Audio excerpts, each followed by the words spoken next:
In a land dominated by tradition and silence, a count rules without room for feelings. Raised to repress emotions, he believes that affection is weakness and must be avoided. But upon finding a young pregnant woman stealing to survive, something inside him begins to change. And this unexpected encounter puts at risk everything he was taught to preserve. If you like stories of love and romance, watch until the end and you won't regret it. Subscribe to this channel and leave your comment saying where you are listening to this beautiful story from. We continue. The property stretched for miles, cutting across the horizon of Mato Grosso do Sul, with fences that delimited more than just land. They delimited power, history, a surname that had weighed on Rafael Albuquerque's shoulders since he was born. Fazenda Santa Helena was not just a soy and cattle business. It was an empire built over 4 generations, maintained with an iron fist and rules that admitted no weakness. Rafael had grown up hearing that men of the Albuquerque family did not let themselves be carried away by foolish feelings. That affection was a dangerous luxury, responsible for the only stain on the family history, his grandmother, who had dared to love a man of humble origin and withered away in silence after being separated from him by her father-in-law's imposition. At 36, Rafael commanded everything with the same coldness his father had taught him. Tall, with broad shoulders molded by fieldwork since adolescence, his face was marked by the inclement sun of the Cerrado and brown eyes that rarely revealed what he was thinking. He woke up before dawn, rode through the farm on horseback, supervised every detail of production, and negotiated millionaire contracts with the same naturalness with which he checked a corral gate. He had no time for relationships beyond those useful for business, and the few women who passed through his life soon understood that he was not truly available. Only his body moved through empty encounters, while something inside him remained locked away, untouchable. The Casa Grande, built back in the 60s by his grandfather, maintained the architecture of a traditional farmhouse with wide verandas, heavy, solid wood furniture, and portraits of ancestors hanging on the walls like silent judges. Rafael lived alone, accompanied only by Donna Cecilia, the housekeeper who had looked after the house since before he was born, and by Severino, the foreman who knew every inch of that land. Marriage was something he postponed with practical excuses. He hadn't found someone of his standing yet. He needed to focus on business expansion. He was in no hurry. The truth, which he would never admit out loud, was that he couldn't imagine sharing his life with someone, allowing another person into that closed space he had built around himself. It was on a July dawn, when the dry cold of the Cerrado covered the fields with a low mist, and the sky was still pure darkness, that everything changed. Severino had knocked on the door of the main house before 5 in the morning, his face worried under his worn leather hat. "Boss, someone is messing around in the cornfields near the creek." Manuel saw them from afar when he went on the first round. Rafael put on his boots with the remnants of sleep still in his eyes, took his shotgun more out of protocol than any real intention of using it, and followed Severino along the dirt road that cut through the property. The horses' hooves sank into the damp mud as they advanced in silence. Small thefts were not rare in the region. Entire families survived on the margins of the large farms, harvesting what they could, raising free-range chickens, fishing in the rivers that crossed the lands. Rafael tolerated it to a certain point, as long as it didn't become a habit. But that morning, something in Severino's urgent call carried a different weight. When they reached the plantation, the mist still shrouded everything in a whitish gloom. It was then that Rafael saw her, a small figure bent over among the cornstalks, gathering ears with desperate haste and placing them in a torn burlap sack. She moved with difficulty, her body visibly heavy, and when Rafael approached closer, he could see the prominent belly under her faded blouse. Pregnant, very pregnant. "Hey!" His voice came out louder than he intended, echoing in the silence of the dawn.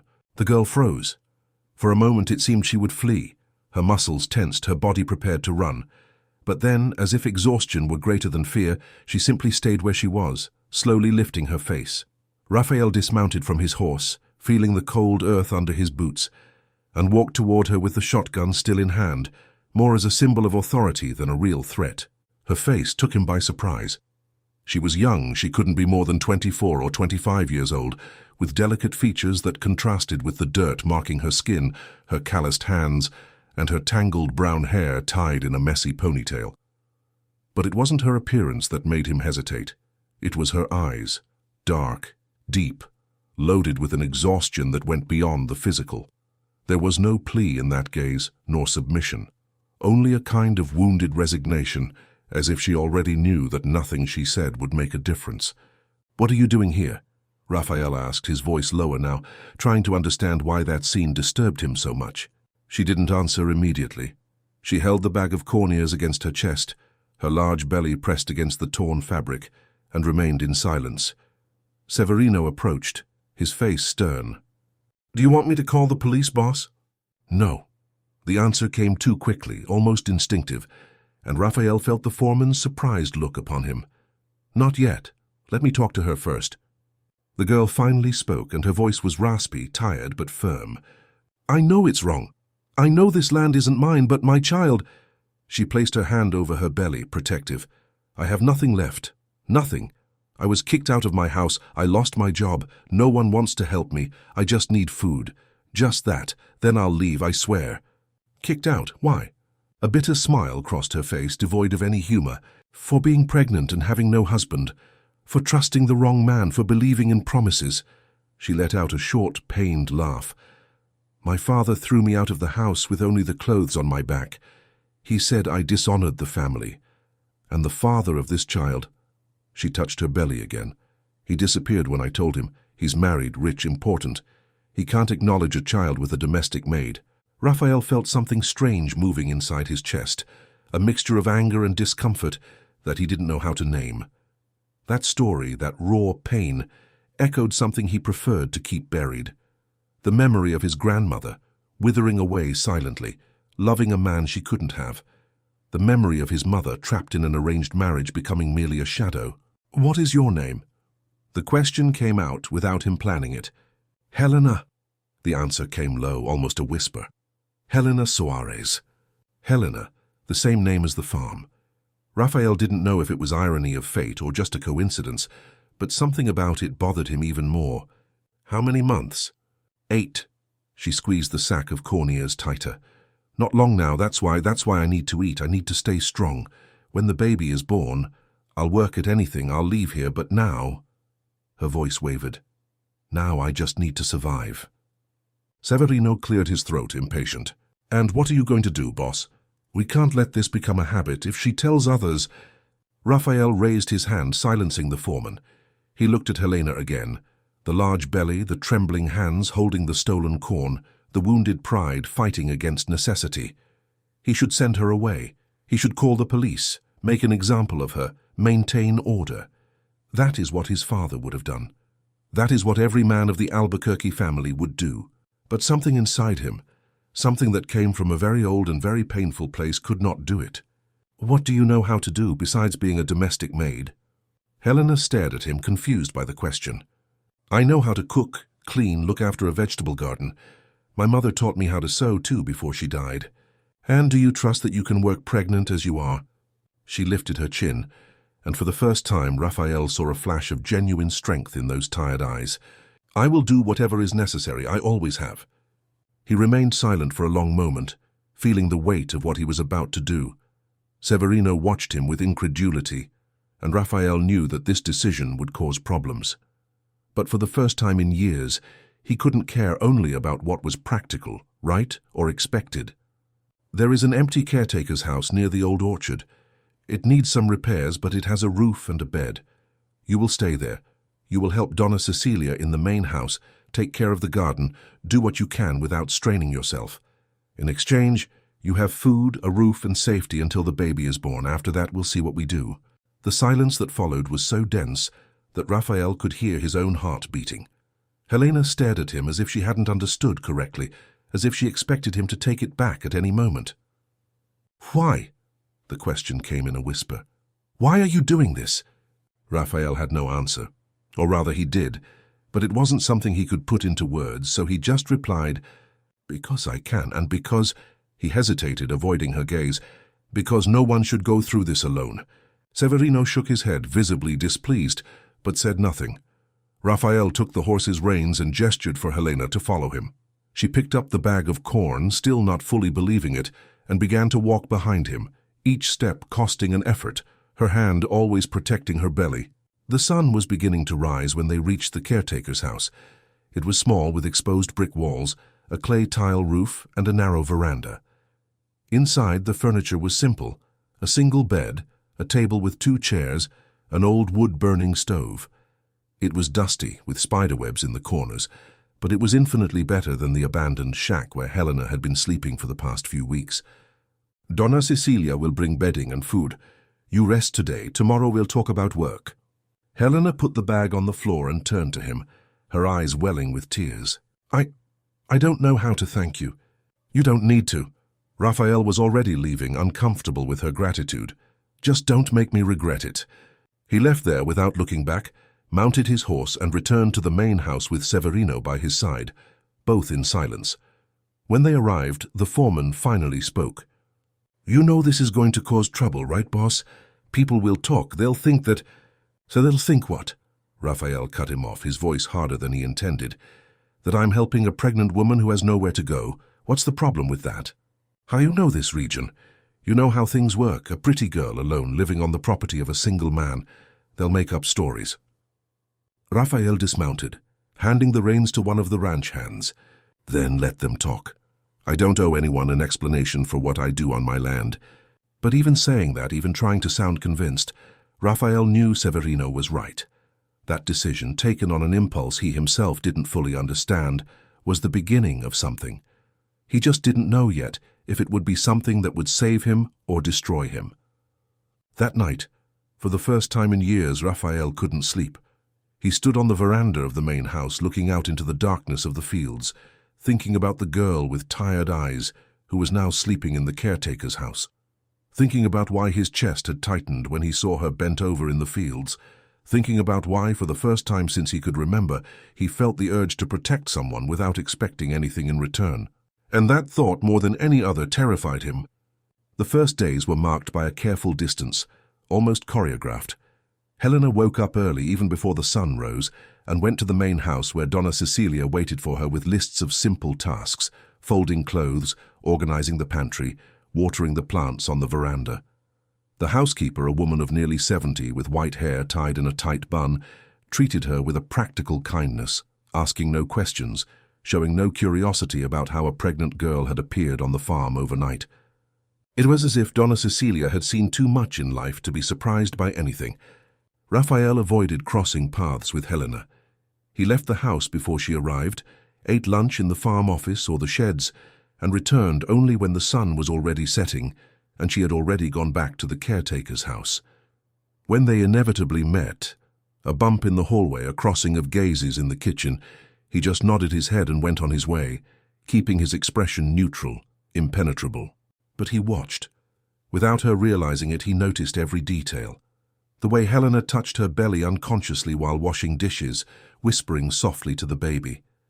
The way she stopped every now and then to rest her hands on her back, breathing deeply against the pain she clearly felt but never complained about. The way her eyes lit up briefly when Donna Cecilia placed a plate of hot food in front of her, as if it were an unexpected gift. It was Severino who first verbalized what Raphael had been feeling. "The people in town are talking, boss," the foreman said while they were checking the cattle in the corral. "They say you're keeping a woman on the farm, that she's your mistress, that the child is yours, that—" "That it's a lie," Raphael cut him off, his jaw tense. "And who is spreading this?" You know how it is. Gossip has no owner. But the mayor asked Zay at the shop. Zay mentioned it to his wife, and now everyone has a version." Raphael felt anger simmer in his chest, but it was a powerless anger. He knew how that region worked.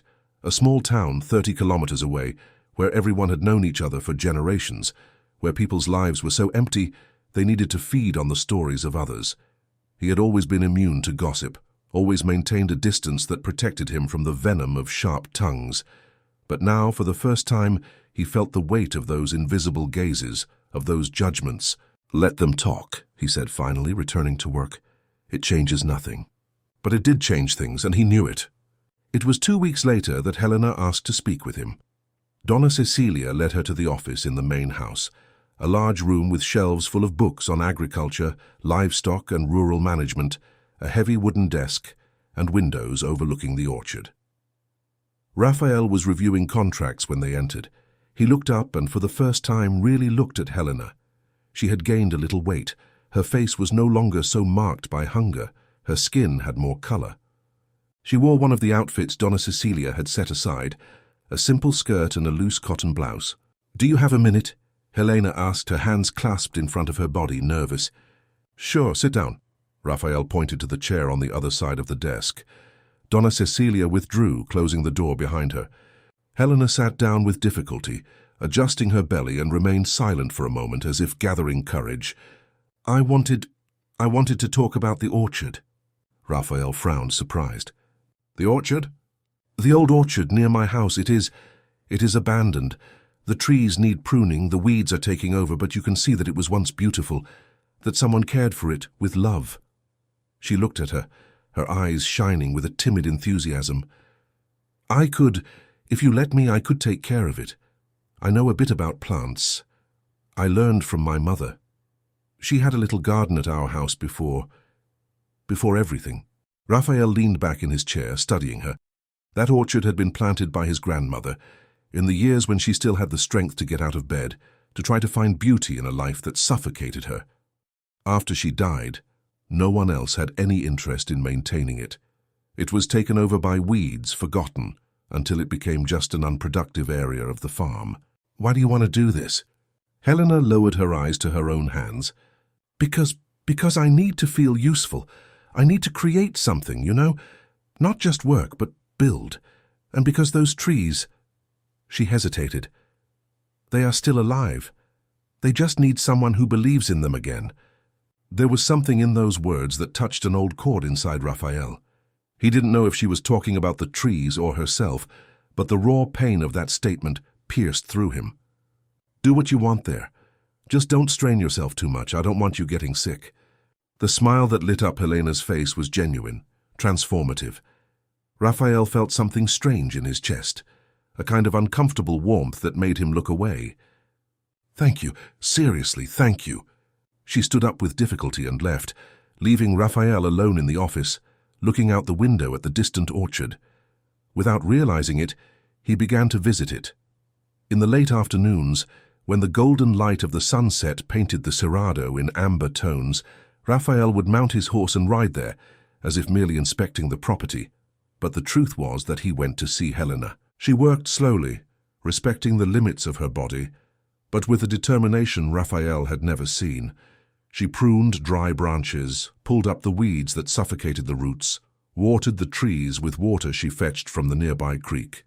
And she talked, to the plants, to the baby in her belly, to herself. Raphael listened from afar, hidden under the shadow of the trees, and those one-sided conversations revealed more about Helena than any interrogation would. She spoke about her mother, who died of cancer when Helena was 16, about her father, a man embittered by poverty who transferred his frustration into heavy silences and looks of reproach, about the man who had gotten her pregnant, a businessman from town, married, father of 3, who had hired her as a maid, and then seduced her with promises that he would leave his wife, that he would acknowledge the child. Lies that Helena believed because she needed to believe in something. "I know I was a fool," she said one afternoon, her voice echoing among the trees as she watered a jabuticaba tree.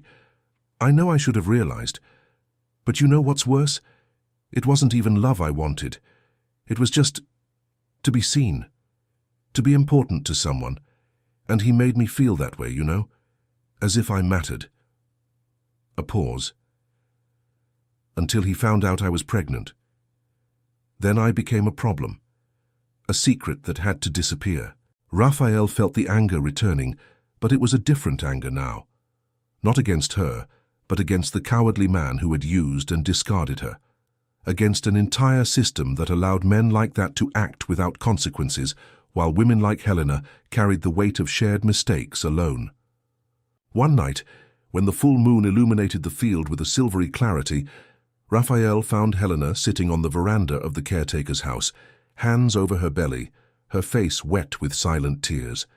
He was returning from an inspection of the pastures and passed by there without planning to. When he saw her, something inside him broke. "Helena?" He dismounted and walked to the veranda. "What happened? Are you feeling sick?" She wiped her face quickly, trying to hide the tears. "No, it's nothing, just memories." Raphael knew he should leave, maintain the distance he had been sustaining so carefully.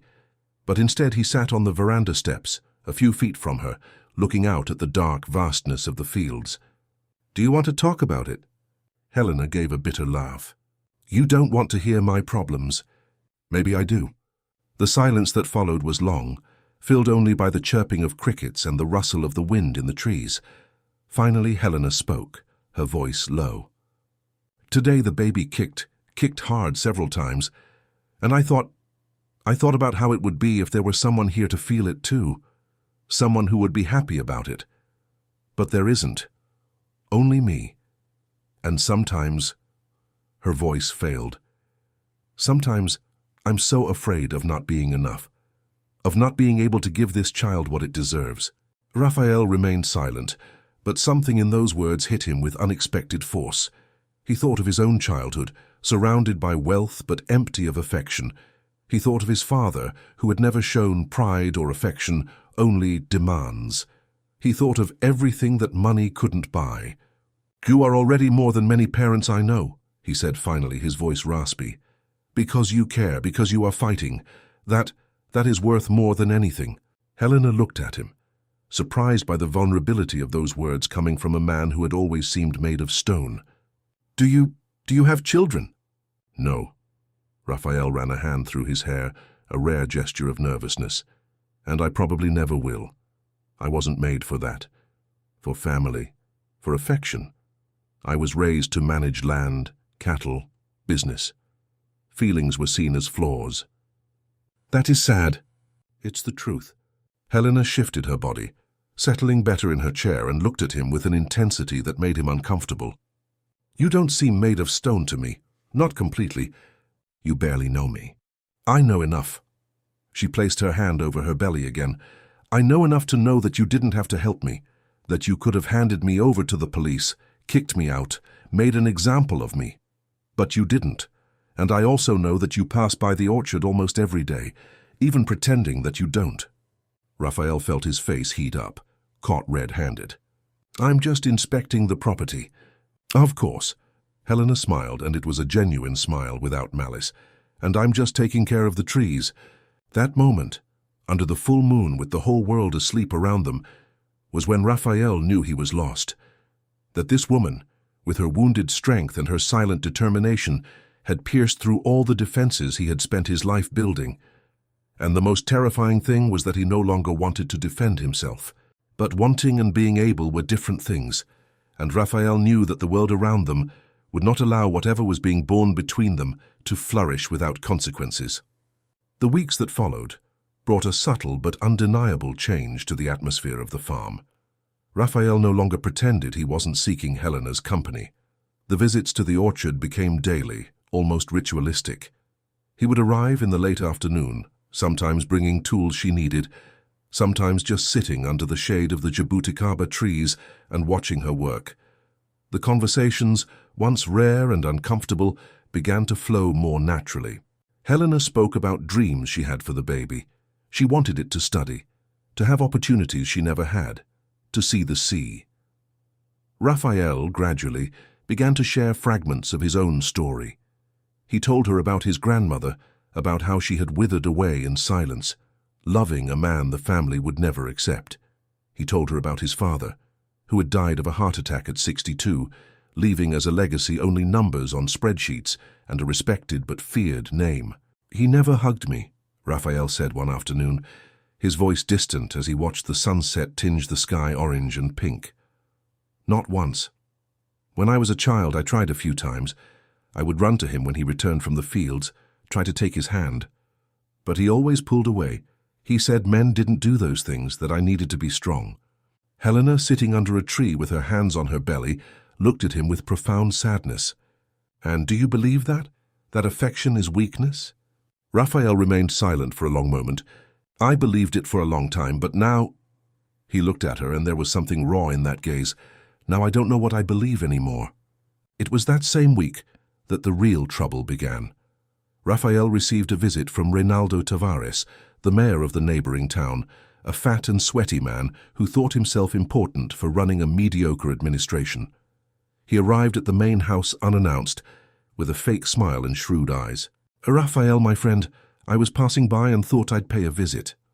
He settled into the living room armchair without being invited, accepting the coffee Donna Cecilia brought.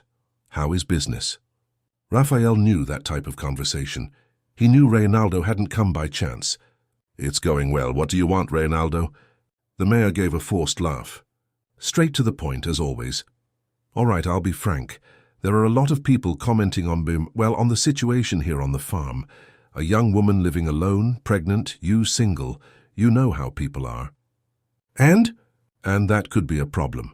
You know the traditional families around here, the Mendonças, the Barrises, the Costa e Silvas.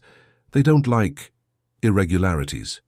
And you, Rafael, have always been seen as one of them. A man of respect, of tradition." Rafael felt his jaw tighten. "The girl is working here. I don't see any irregularity in that." "Working?" Reynaldo repeated, giving the word an ironic emphasis. "Look, I don't care, you know I don't, but some people are saying the child is yours, that you're hiding a mistress, that—" "That is a lie," Rafael cut him off, his voice hard as stone. I know, but the truth, my friend, matters less than the appearance of the truth, and the appearance—" Reynaldo paused, sipping his coffee. "The appearance is not good. You're thinking of expanding your business, right? You need approvals, licenses, political support, and those things depend on reputation." The threat between the lines was clear. Rafael felt anger boil but kept his expression neutral. He wouldn't give Reynaldo the satisfaction of seeing him disturbed. "I appreciate the concern, but I know how to look after my reputation." "I'm sure you do." Reynaldo stood up, the smile not reaching his eyes. "I was just trying to help. After all, we're all friends here, aren't we? And friends warn each other when something might go wrong." After he left, Rafael stood in the room for a long time, his hands balled into fists. Donna Cecilia appeared in the doorway, her face worried. "Did he come to cause trouble?" "He came to deliver a message." Rafael ran a hand over his face, tired. "A message that we still live in the 19th century, where people think they can control other people's lives." "And what are you going to do?" Rafael looked out the window, toward the orchard where he knew Helena was working, oblivious to all of it. "I'm going to keep doing what is right, and damn the gossip." But Donna Cecilia had known her boss long enough to know that this was bothering him more than he admitted, and she was right. That night, Rafael couldn't sleep. He stood on the veranda, drinking whiskey straight from the bottle, thinking about how the world worked, how men could ruin women's lives without any consequence, while they carried the weight of shame alone, how society judged faster than it cared to understand. And he thought of Helena, of how she had arrived there shattered, fleeing from a world that had rejected her, of how little by little she was rebuilding something inside herself, finding strength among the reviving trees of the orchard.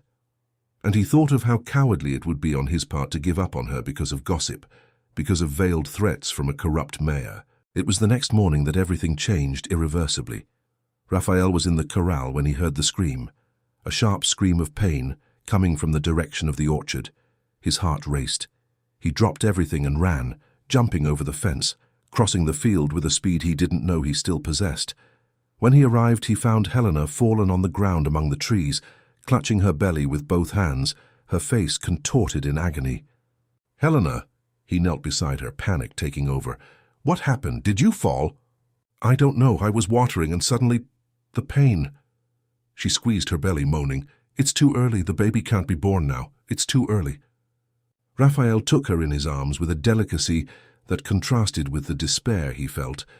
She was too light, too fragile, and the large belly seemed disproportionate to her small body. He carried her back to the caretaker's house, shouting for Donna Cecilia, for Severino, for anyone who could help.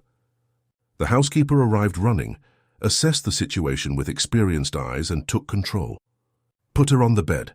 Severino, go get Donna Irene in town. She's a midwife. She knows how to handle this. Quick." Rafael placed Helena on the bed carefully, and she held his hand with surprising strength, her eyes full of fear. "Don't leave me alone, please." "I won't." The answer came instinctively, truthfully. "I promise." Donna Irene arrived 2 hours later, 2 hours that felt like an eternity. Raphael didn't leave Helena's side for a single moment. He held her hand, wiped the sweat from her face, whispered words he didn't even know he knew, trying to calm her, trying to calm himself. The midwife, a black woman with graying hair and firm hands, examined Helena and gave the diagnosis. "It's not labor yet, thank God. It was a scare, a strong contraction, but the baby is fine. But she needs absolute rest from now on. No heavy work, no effort. And if she has more contractions like that, she has to go to the hospital." When the midwife left and Donna Cecilia went out to prepare food, Raphael was alone with Helena. She was lying down, pale, still trembling slightly. He sat in the chair beside the bed, still holding her hand. "You saved me again," Helena said softly, her voice weak. "I didn't save anything. I just did what any person would do." "No, that's not true." She squeezed his hand. "Most people would have left me there, but you always show up.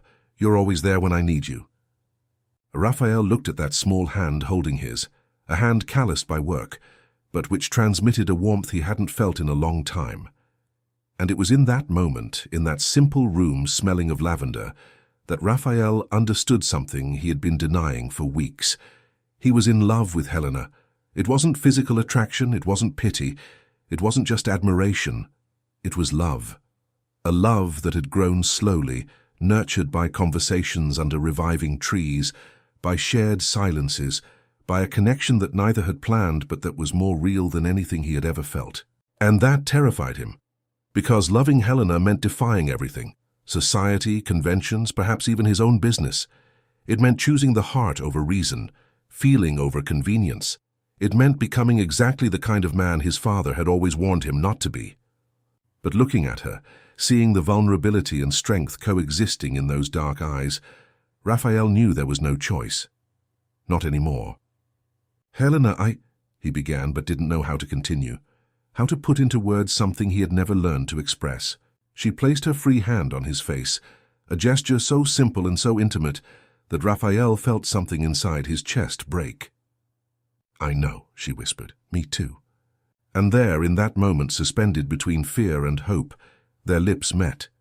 It was a hesitant kiss at first, loaded with all the insecurity and repressed desire. But then it deepened, becoming a silent declaration of everything they couldn't say out loud. When they separated, Raphael rested his forehead against hers, breathing as if he had run for miles. "This is going to be difficult," he said. "I know. People will talk, they will judge, they will try to separate us. I know. And I don't know if I'm strong enough to face all of that." Helena smiled, a small but genuine smile. "Then we find out together." And Raphael, for the first time in his life, allowed himself to believe that maybe, just maybe, love was a force greater than the fear he had carried for so long. The news spread through the region like fire in dry straw. Raphael Albuquerque, the most respected rancher in the county, was involved with a pregnant woman of humble origin. The versions varied according to the mouth that told them. Some said he was the father of the child and was hiding a scandal. Others claimed she was an opportunistic girl who had seduced the lonely rancher. There were even those who swore it was a story of forbidden love, worthy of a soap opera. But all agreed on one point. It was unacceptable. Raphael felt the weight of social disapproval in ways he had never imagined. Suppliers who had always been helpful began to delay deliveries. Invitations to dinners and events of the local elite stopped arriving. At the bank, where he had always been treated with deference, the manager now received him with a forced smile and vague comments about difficult times and the need for caution. It was a subtle but systematic exclusion, society closing its doors without a direct confrontation, just making everything harder, more costly, more solitary. But if Raphael suffered, Helena suffered more. She heard the things Donna Cecilia tried to hide, the malicious comments of the women in town, the little jokes of the farmhands when they thought no one was listening, the looks of disapproval when she had to go to the health clinic for prenatal appointments. Once, while waiting to be seen, a well-dressed lady visibly moved away, whispering to her friend beside her something about those women who sell themselves for money. Helena pretended not to hear, but Raphael, who had accompanied her, saw the pain in her eyes and felt anger burn in his veins. "Don't pay attention to that," he said on the way back, driving the truck with more force than necessary. "Those people aren't worth anything." "But they're the ones who control everything, aren't they?" Helena looked out the window, watching the plantations go by. "They're the ones who decide who deserves respect and who doesn't. And in the end, you're going to suffer because of me. Your business, your reputation. I don't care. So you should." She turned to him, her eyes welling with tears. "You should care because this is your life, it's everything you've built. And I'm just a girl who appeared out of nowhere and is destroying everything." Raphael pulled the truck over to the shoulder, turned off the engine, and turned to her completely. "You're not destroying anything. These people, these conventions, this rotten society, they are the ones trying to destroy the only real thing I've ever had in my life, and I won't let them." Helena's eyes overflowed. "Why are you doing this? Why are you risking everything for me?" Raphael touched her face, wiping away a tear with his thumb. "Because I love you. And it took 36 years for me to understand what that means, but now that I do, I won't pretend I don't feel it. I won't live like my father lived, like my grandmother lived, hiding, denying, suffocating. If I'm going to be judged, let it be for being honest." They kissed there on the edge of the dusty road, surrounded by soy fields that stretched to the horizon, and for the first time in weeks, Helena felt that maybe, just maybe, everything could work out. But reality had other plans. It was Severino who brought the bad news. He arrived at the main house with a face more closed than usual, holding a manila envelope. "Boss, this arrived this morning. A guy delivered it at the gate and left." Raphael opened the envelope and felt the ground disappear from under his feet. Inside were photos of him and Helena in the orchard, talking, laughing, photos of the two of them leaving the caretaker's house, photos of the kiss in the truck, and a letter typed on plain paper without a signature. "Your reputation is being stained by an inappropriate adventure. We advise you to resolve this situation before more compromising information is made public. You have 1 week to disassociate yourself from the girl. Otherwise, these images will reach the local newspapers and your business partners. Choose wisely." Raphael crumpled the paper, fury consuming every other emotion. "Who did this? Who sent it?" Severino shook his head. "I don't know, boss, but this smells like blackmail from Reynaldo, or someone connected to him. That son of a—" "Calm down, boss." Severino placed a hand on his shoulder. "It's no use acting on impulse. These people play dirty. If you confront them without proof, they'll just deny it and make everything worse." Raphael knew the foreman was right, but the helplessness was suffocating. Someone was invading his privacy, threatening Helena, trying to control his life. And the worst part was that the photos were real. There was no way to deny their involvement. If that became public in the wrong way, with the wrong narrative, the damage would be irreparable. He didn't tell Helena about the blackmail. He didn't want to worry her, not when she was so close to giving birth. But she noticed the change in him, the way he became tense on the phone, how he spent hours locked in the office, how he looked at her sometimes, with a sadness he tried to hide. "Raphael, what is happening?" she asked one night when he visited her at the caretaker's house. "You're different. You're hiding something from me. It's nothing you need to worry about." "If it has to do with me, I need to know." Raphael hesitated, but ended up telling her. He saw her face lose its color as he showed her the photos and read the letter. When he finished, Helena remained silent for a long time, her hands trembling slightly. "So that's it," she said finally, her voice empty. "They are going to separate us. They're going to succeed." "They won't." "Raphael." She stared at him, her eyes full of pain. "Maybe it's better if I leave, before this destroys you completely. I can go to another town, start over. The baby will be born soon. I'll be able to work. No." Raphael held her by the shoulders, firm but gentle. "You aren't going anywhere. We are going to face this together." "How? How are we going to face this if they hold all the cards?" It was then that Raphael had an idea, a risky idea, one that went against everything he had learned about maintaining appearances, about protecting privacy. But it was the only way to take the power out of the blackmailer's hands. What if we tell the story first, our way, with our words? Helena frowned, confused. What do you mean? They want to make this public to humiliate us, to force me to push you away. But what if we beat them to it? What if we take it public ourselves, without shame, without lies?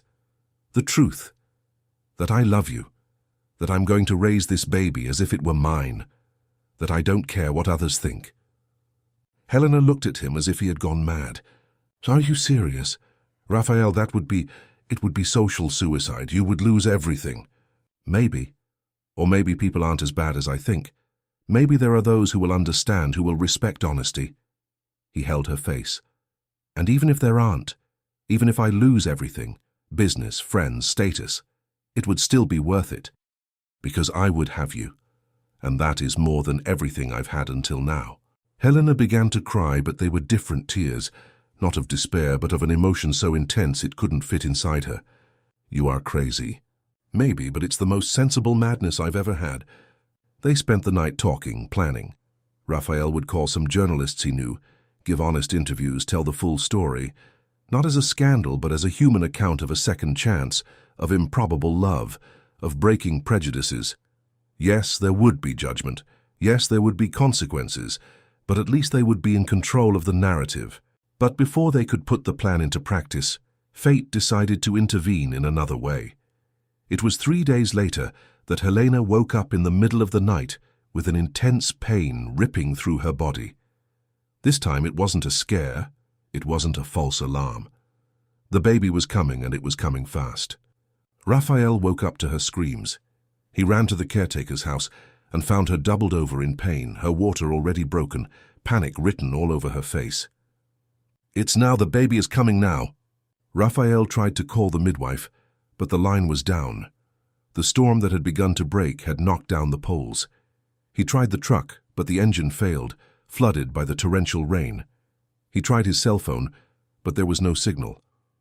They were isolated, alone, and the baby would not wait. It was Donna Cecilia who took control, with the calm of someone who had witnessed births before. She boiled water, set aside clean towels, set up an improvised delivery environment, while Raphael held Helena's hand, whispering words of encouragement he barely registered, his heart beating so hard it felt like it would jump out of his chest. The hours dragged on in an eternity of pain and fear. Helena screamed, cried, squeezed Raphael's hand hard enough to bruise, and he remained there, unable to do anything besides be present, to be the anchor she needed as she crossed that valley of suffering. When finally, in the early hours of the morning, the sharp cry of a newborn cut through the air, Raphael felt tears rolling down his own face. Donna Cecilia wrapped the baby in a clean towel and placed it in the arms of Helena, who looked at the child with a mixture of exhaustion and awe. It's a girl, the housekeeper said, smiling, a beautiful, strong girl.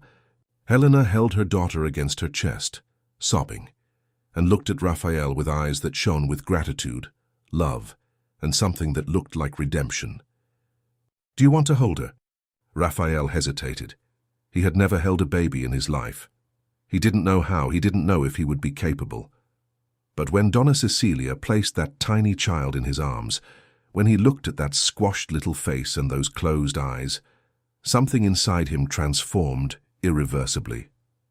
That was not his daughter biologically, but in that moment, holding that new life that had come into the world in the midst of a storm, Raphael knew she was his in every sense that truly mattered, and he swore in silence that he would protect that child and her mother against everything and everyone, even if it cost him everything he had. The girl was named Aurora, because she was born just as the storm began to give way to the light of dawn.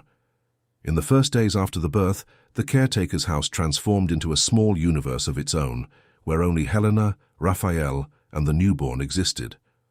Raphael settled in there, sleeping in a chair beside the bed, waking up at every cry of the baby, learning to change diapers with clumsy fingers, preparing bottles under Donna Cecilia's supervision. He hadn't planned on that, didn't know he'd be capable, but he discovered that caring for Aurora came with a naturalness that surprised him. Helena watched everything with a mixture of tenderness and incredulity. Seeing that man, raised to be hard, taught to repress feelings, cradling a child in his lap, humming out-of-tune nursery rhymes, smiling when Aurora grabbed his finger with her tiny hand, was a transformation she never imagined possible. And it was also the confirmation that their love, however improbable, was real and profound. But the reality of the outside world could not be ignored forever. A week after Aurora's birth, when Helena was already recovering and the routine was beginning to set in, Raphael received another piece of correspondence. This time it wasn't photos or veiled threats. It was a legal notice.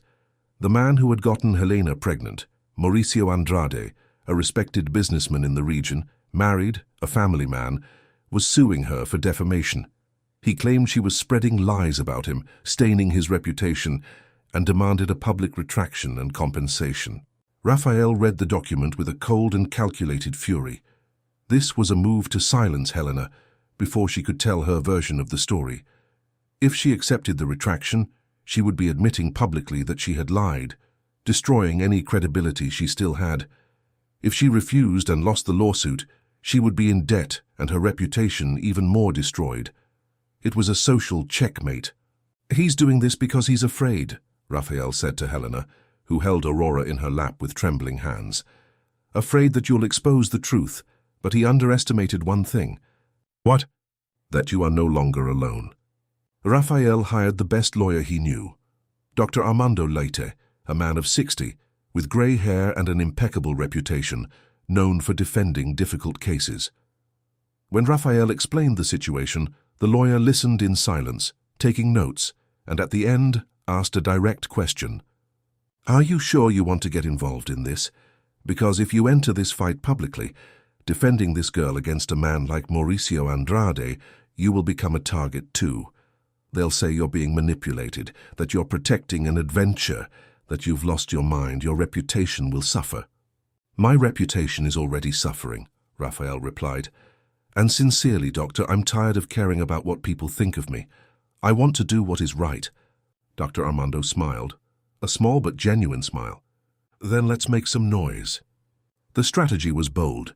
Instead of just defending themselves in the lawsuit, they counterattacked. They filed a lawsuit for paternity acknowledgement and child support against Mauricio. They gathered evidence, text messages Helena had kept, witnesses who saw them together, records of her entering his house when she still worked there, and more importantly, Raphael gave an interview to the local newspaper, telling the whole story. The article came out in the Sunday edition, occupying 2 full pages. It had a photo of Raphael and Helena sitting on the veranda of the caretaker's house, Aurora sleeping in her mother's lap. The title was, "Rancher Defies Social Conventions for Love and Justice." Raphael told everything, how he met Helena, how he fell in love, how he decided to take on Aurora's upbringing even though he wasn't the biological father. He hid nothing, beautified nothing. It was raw, honest, and defiant. The reaction was explosive. Half the town supported him, moved by the story of love and courage. The other half condemned him, calling him a fool, saying he was being manipulated, that he had stained the Albuquerque family name. Social media caught fire. Some defended Raphael and Helena. Others created increasingly absurd conspiracy theories. Mauricio Andrade, cornered and exposed, tried to give an interview denying everything. But the truth had a force that lies could not combat. His former maids began to emerge with similar stories. He had a pattern of harassing women in vulnerable positions.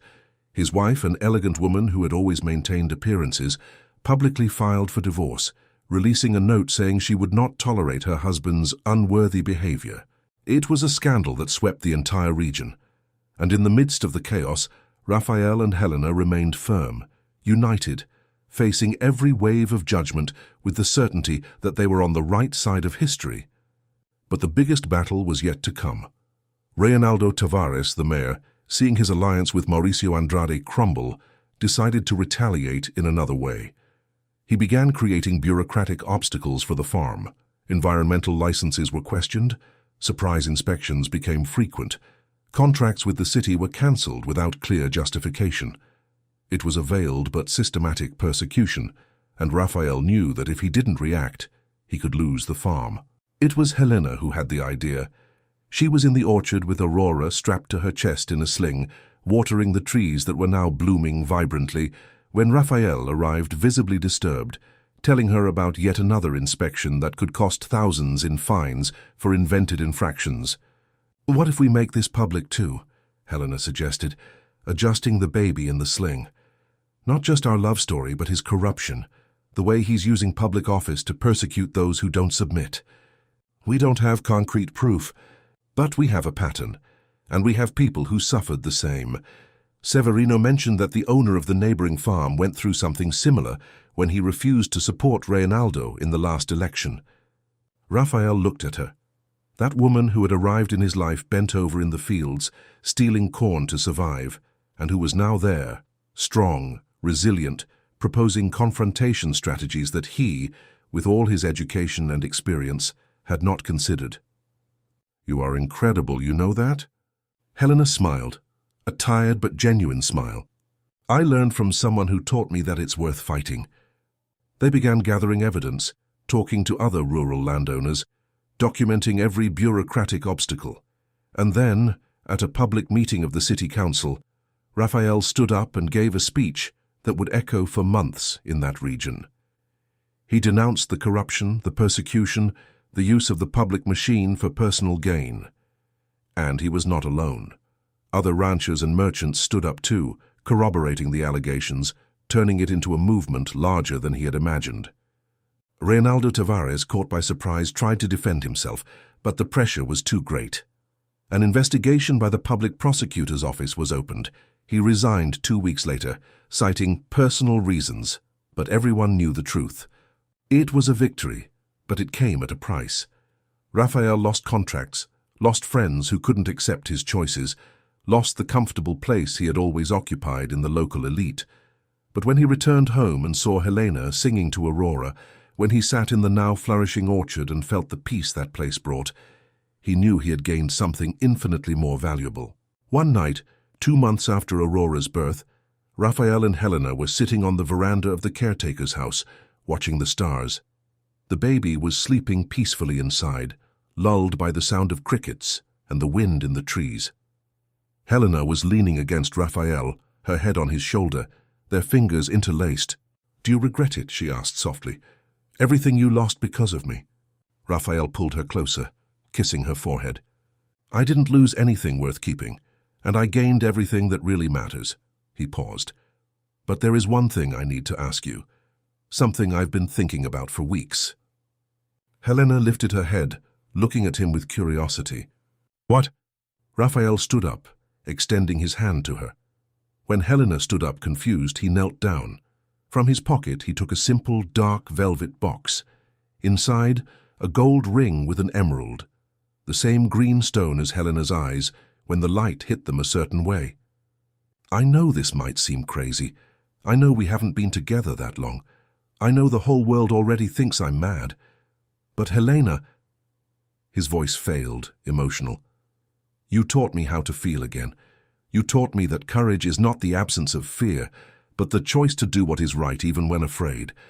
And I don't want to spend a single day of my life without you. So, will you marry me? Let me be your husband, Aurora's father, the family you both deserve." Helena was crying, her hands covering her mouth, her eyes shining under the starlight. "Raphael, You don't have to answer now if you don't want to.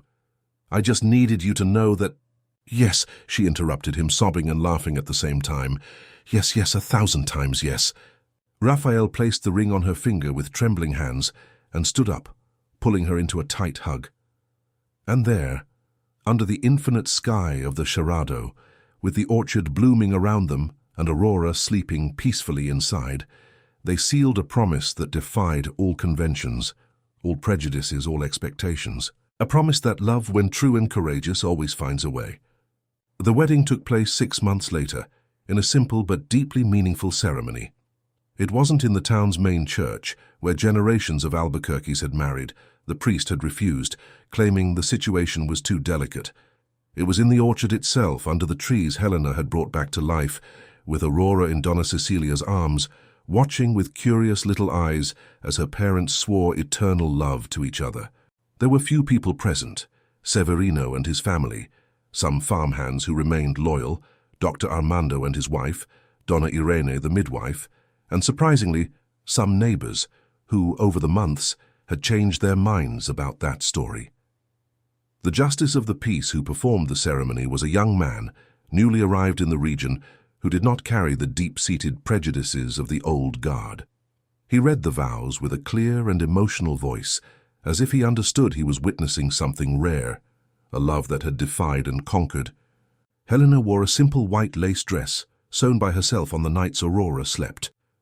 In her hair, flowers gathered from the orchard that morning. Raphael wore a dark suit, but his eyes shone in a way no expensive clothes could reproduce. When they exchanged rings, simple gold engraved with their initials and the date, and kissed to the applause of those present, there was a collective feeling that this was more than a wedding. It was a victory of humanity over hypocrisy, of love over fear, of courage over conformity. The party was modest but joyful. The grill was lit. Country music played on an improvised sound system. Children ran among the trees, and genuine laughter filled the air that for so long had been marked only by tension and struggle. Raphael danced with Helena under the stars, with Aurora sleeping between them, and felt a peace he had never imagined possible. Donna Cecilia cried discreetly, wiping her eyes with an embroidered handkerchief, and Severino toasted with a bottle of artisanal cachaça, saying that finally the boss had learned what really mattered. But life was not made only of celebrations. The following months brought challenges of a different nature, no longer external, but internal. Raphael and Helena had to learn to live together, to navigate the complexities of a real, everyday relationship, away from the romanticism of oaths and promises. There were difficult mornings when Aurora cried all night, and both were too exhausted to be kind to each other. There were arguments about money, about how to raise their daughter, about farm decisions. Helena, used to fending for herself, sometimes had difficulty accepting help, trusting fully. Raphael, raised to command, had to learn to share decisions, to listen, to yield. It was on one of those difficult mornings, after a sleepless night and an argument over something trivial that had escalated into something bigger, that Raphael realized something fundamental. They were in the kitchen of the main house. Helena had moved in there after the wedding, bringing life and clutter to those rooms that had always been impeccably organized. Aurora was sleeping in the stroller, finally surrendered to sleep. Helena was washing dishes with abrupt movements, visibly irritated, and Raphael was sitting at the table trying to understand how a conversation about changing a pasture fence had turned into an argument about trust and control. "You don't listen to me," Helena said, her voice tense. "You say you listen, but in the end you always do it your way. As if I didn't understand anything about the farm, about business, about—" "That's not that." Raphael stood up, frustrated. "I'm just trying to protect you, to protect what we've built. I don't need to be protected all the time. I need to be a partner, an equal." The silence that followed was heavy, loaded with truths that both needed to face. Raphael ran a hand through his hair, a gesture of nervousness Helena already recognized. "You're right," he said finally, his voice low. I'm still learning. I spent my whole life alone, making decisions alone. And now you're here. And I want to do everything right, but I don't know how. I didn't have an example for this." Helena dried her hands on the dish towel, her face softening. "Neither did I, but we learn together, don't we? That's what marriage is, making mistakes, apologizing, trying again." They embraced there in the cluttered kitchen, with Aurora sleeping nearby. And Raphael understood that love was not just the beautiful moments, the romantic vows. It was also this, the difficult days, the honest discussions, the constant effort of choosing the other, even when it was hard. The farm began to recover economically. Without Reynaldo Tavares at the helm of the city, and with Mauricio Andrade having left the region in disgrace, the bureaucratic obstacles disappeared. Raphael diversified production, following some of Helena's suggestions on sustainable agriculture and organic products. He began selling to cooperatives that valued environmentally correct practices, finding a market niche that proved lucrative. It wasn't the same ostentatious wealth as before, but it was honest, it was sustainable, and it brought a satisfaction that the old contracts never did. Helena began working officially in the farm management, specifically taking care of the sustainability area and the new line of organic products. She studied at night, took online courses, and corresponded with agronomists and specialists.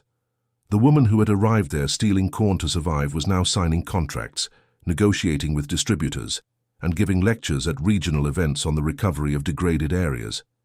And she did all this with Aurora in her lap, or playing nearby, showing her daughter that women could be mothers and professionals, strong and loving, all at the same time. Aurora grew fast and curious. At 2 years old, she was already running through the orchard calling Raphael Daddy, with a naturalness that melted any cynicism. She didn't know Raphael wasn't her biological father. To her, he had always been and always would be. Raphael taught her to ride horses, to recognize plants, to love that land that would one day be hers. And when he held her in his lap, reading stories before bed, he thought about how his life had changed completely. How he, who swore never to have children, never to marry, now couldn't imagine existence without those two people who had transformed him completely. It was on Aurora's 3rd birthday that the past returned in an unexpected way.